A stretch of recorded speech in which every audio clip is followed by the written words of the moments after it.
မင်္ဂလာပါရှင်နဂါးရုပ်ကြီးနဲ့အရန်လာတဲ့ဟန်ချင်းအစ်စ်တွေရောက်ပါပြီဒီဟန်ချင်းဆိုရင်3ချက်သားပါရှင်ကဲ2ချက်သားလည်းရသေးတယ်เนาะ2ချက်သားဆိုလို့ရှိရင်လေဒီမှာချစ်စရာအရန်ကောင်းပါတယ်ကဲဒါအခုနောက်ဆုံးပြတဲ့2ခုကတော့တစ်ချက်သားလေးဖြစ်ပါတယ်ရှင်တစ်ချက်သားလေးပါ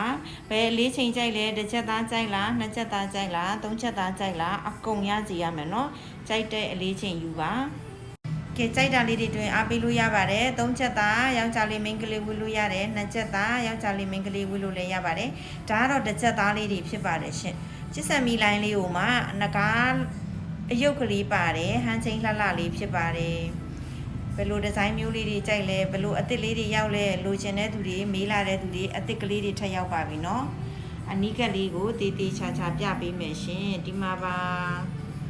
နဂါးတစ်ကောင်လုံးเนาะနဂါးတစ်ကောင်လုံးပါရှင်တအားလှတယ်เนาะတအားလှပါလေ